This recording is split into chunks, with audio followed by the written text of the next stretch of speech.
Branches of Government by Gabriela Nieto-Patino. The grade level I chose was second grade. The topic I chose was the three branches of government. According to Piaget, a student at this age is in the concrete operational stage, where the child's thinking becomes more logical and they can solve problems they experience directly. The subject is being introduced to the students and they have some previous knowledge of it. To introduce the activity, the students were asked if they knew anything about the three branches of government. If they had some knowledge, they were asked to share it. The activity was used to see if the students had grasped the concept of the three branches of government. The students discussed what they had learned and were asked to participate in hands-on activity. This activity was considered to be structured learning activity because the adult chose the experience and gave some direction for the child's action. Today we're going to discuss the three branches of government, and I wanted to know if any of you two have heard anything about the three branches of government. Anything that you may know at all. What do you kind of know? One of them was Speak up.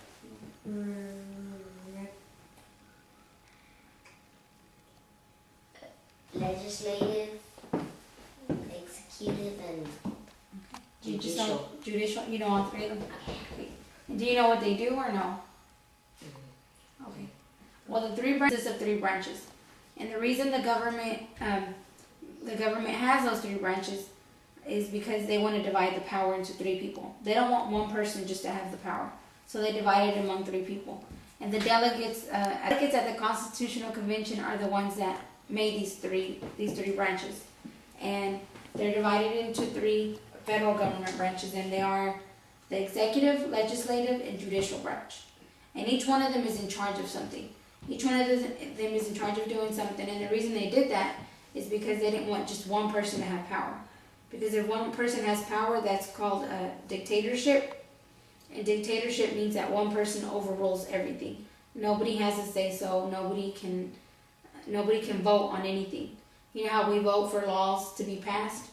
The government can veto something. If there's a law and he doesn't think it's fair, he can say that it's not going to pass. But there's also other people that can say, okay, I think, this law is fair, and they can say something about it. That's among the three branches. That's why we have senators also. The legislative branch is the one that actually, they carry out the law. It's headed by Congress. You know how there's congressmen?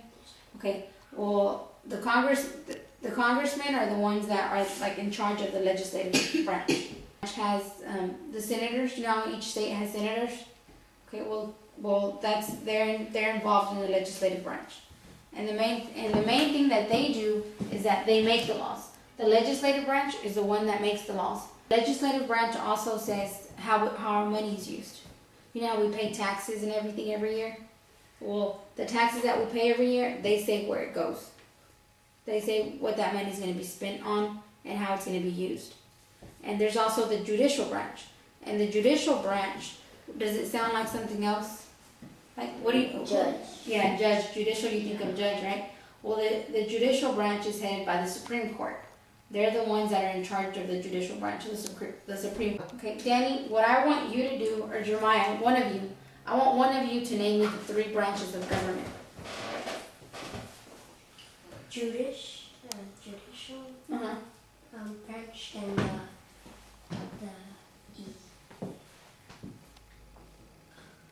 didn't you say just name one? You can name one if that's all you can remember. Okay. Which one did you say again? The judicial. Okay. What about the other two? The legislative and the executive. Sorry. Executive? Okay. I have the three.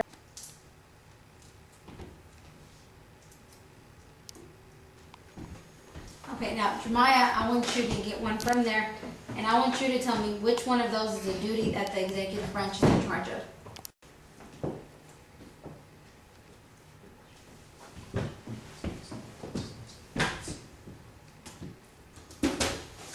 Judicial.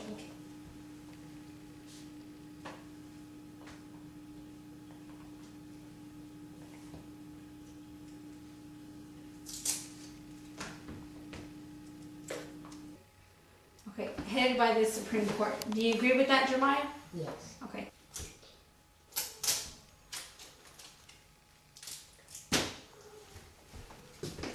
he put on there, its powers include interpreting the Constitution, reviewing laws, and deciding cases involving state rights. Do you agree?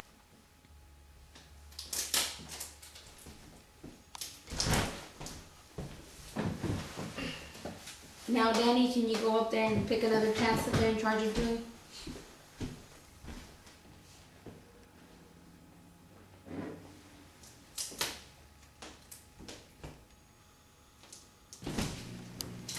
Danny, do you agree with where Jeremiah put it at? Yes. He put it under legislative, and it says the president approves and carries out laws passed by this branch. Now there's two more left.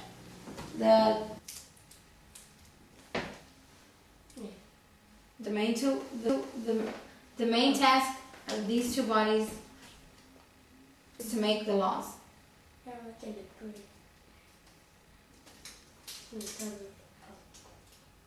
The powers, y'all have one more left that y'all didn't put on there. And it says, and I wanted to leave it there because I want to see if you guys remember where it goes. And it says powers include directing government, commanding the armed forces, dealing with international powers, acting as chief law enforcement officer, and vetoing laws. Okay, where does this one go, Danny? Execute, yeah. Okay, here you go, you can put it open.